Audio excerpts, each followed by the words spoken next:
Okay, so it's Monday today, and I want to just touch base on some of the stuff that happened this weekend.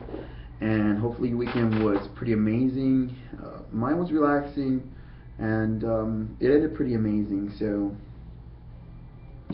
kind of go into why it ended amazing. One of the great things that happened this weekend was, well, besides the good workouts,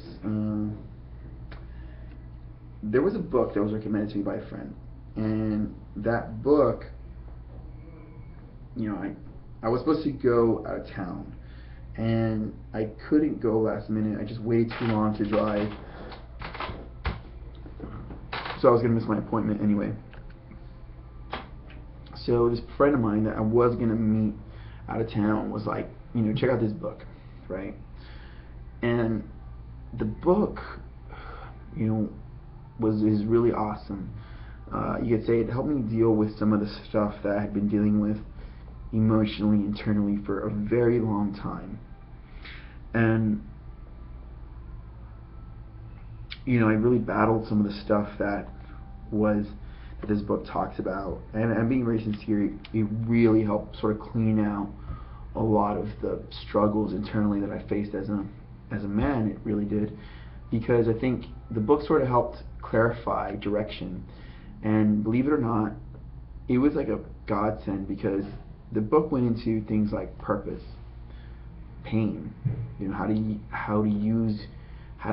think clearly through pain, how do you can align yourself with purpose, and you integrated thinking, and just really becoming a person of purpose, character, and devotion to your every day, every moment, even every sense. And then sort of even delving so deep and meditating daily to the point where we connect with God and sort of feel God in every moment, and through every action.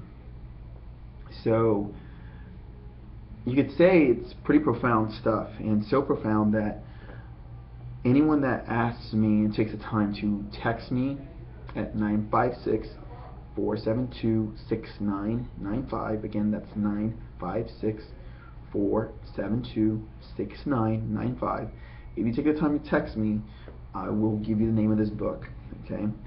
And it will help you, I think, especially if you're a man, to really grasp hold. This is definitely even recommended. The author recommends this for women as well, that to help kind of understand the dynamics in life, in man-women relationships, and sort of putting things together, that as our society has become more equal, right? How to understand these equalities and work with them, instead of having these equalities work against you. Okay, so what I mean is sometimes they can work against you. I'll leave it at that without getting too much into the book. I think it's best if you let the author explain to you, because it's pretty powerful stuff. And again, definitely worth looking into. It's a spiritual book that puts things into a perspective of reality and application, versus sort of just spirituality that's sort of hard to relate to. From a man's perspective, sometimes you can read books that are very high and mighty and sort of abstract, and you'll never reach this level. But this book sort of asks you to step up to the plate, and helps you face, you could say, your abilities as well as your weaknesses, and then work through those and with those, so that you can become a better man. And again, this author may have also written 4 books for women, but this one specifically, as I am a man, helps me. So this is for me. But I think he also writes some for women. But again, this particular book that I'm talking about, it is written for both. Whether you're a woman dating a man, or in love with a man, or married to a man, and whether you're a man in a relationship, out of a relationship, wanting to become a better man, the book is geared for both readers. So definitely something you want to look into. It's something I'm going to keep only to a select few people that actually respond. And let's just say, for the sake of just, let's just do this. For the first 10 to 20 people, we'll say 20 people, that actually take the time to respond. 20 people actually respond and ask for the book. I will give credit to the name of the book. You can get it for $10 on Amazon, and of course I do not make a single dollar cent from that. So it's just me sharing with you and helping you in a way that this really helped me in a very deep way. Okay, so a little bit about that. Meditation. The book does go into meditation, and I would like to take some time to talk about meditation and what it has done for me as of lately and through my life. Okay, well, meditation. When I first understood even the concept of meditation, I did not really understand the purpose of it. Going through a lot of research on a spiritual level and through religious texts through the course of my 20s and my early 20s, I originally started doing yoga around 2005, 2006. Okay, and when I started that process, I really just wanted to be flexible.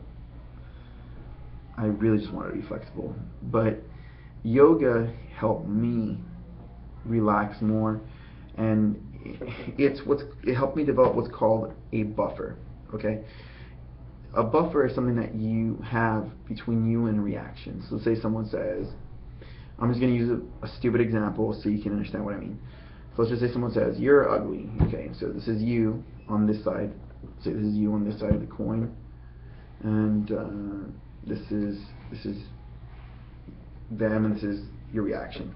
Instead of just saying, okay, you're ugly, and then just responding, you're like, okay, there's a buffer between that person and you. The buffer is here, so now you have a little bit of more groundedness, and you've rooted yourself more into a spiritual part of you, so you're less likely to react in a way you don't want. So yoga has helped me in a way calm down and be less reactive, and in that process helped me have more joy in my life. I think sometimes when we react so much, we can create chaos and havoc in our life, and that's how yoga really helped me on a simple level. On a deeper level, it helped me be more comfortable with believing in a higher power and opening up my heart to that. Okay, so meditation. Going into that, how to meditate. I'm asked by a lot of people how to meditate. Now, I just want you to know I actually have studied meditation and know how to do it, sort of, for lack of a better term.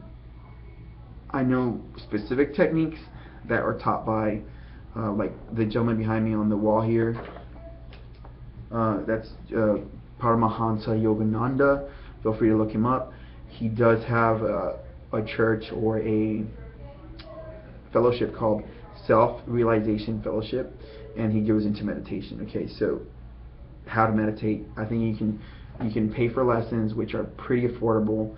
You just have to pay for postage and handling in the publication. So if you can imagine postage and handling by United States Postal Service, you just pay for the postage and handling.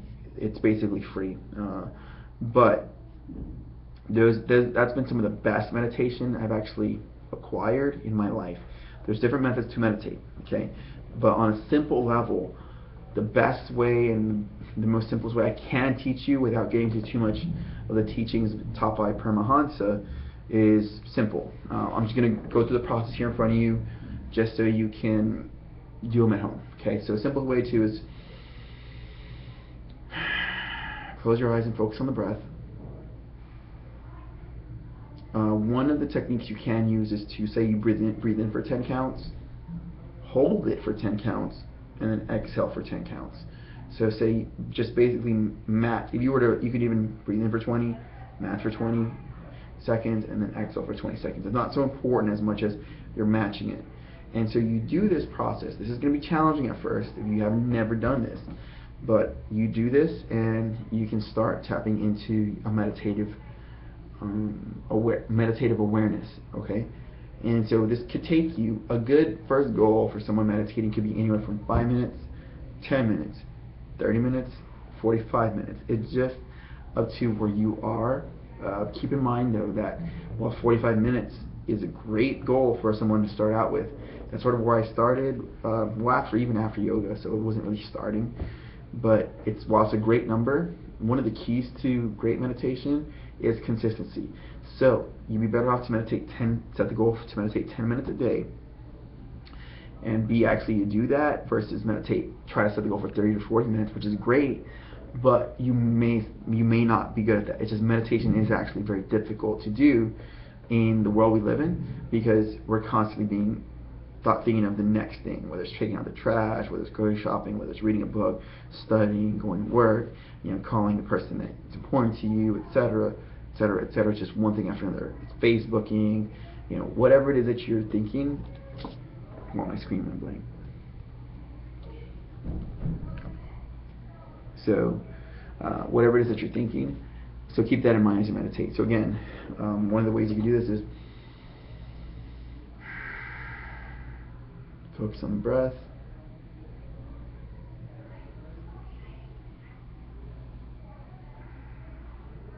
You can also say something like, listen to the breath. I like to look into the center point here as I meditate. That's what I like to do. You can look wherever you like.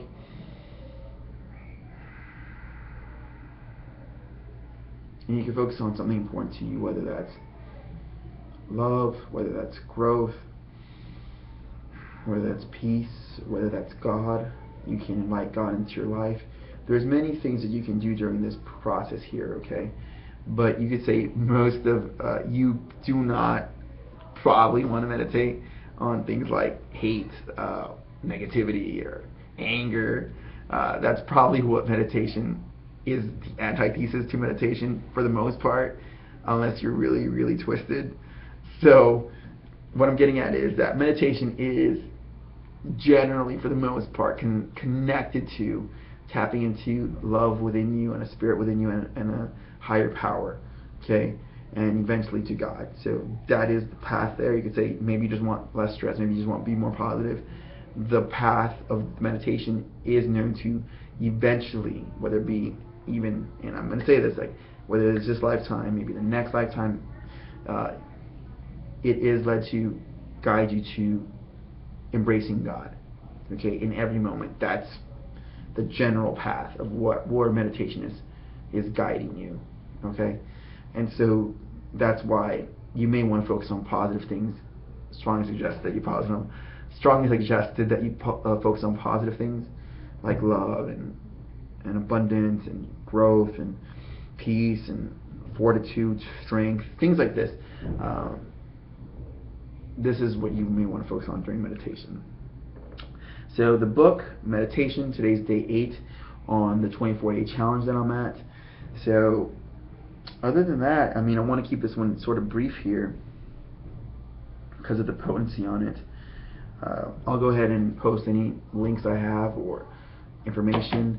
Please feel free to add me to your Facebook or ask me for my link, etc., etc. And hope you have a great day. It's Monday. Let's finish off today. It's about midday so far. Let's finish off today with an incredible workout, maybe an instrument, maybe a great meal that you make for your loved ones.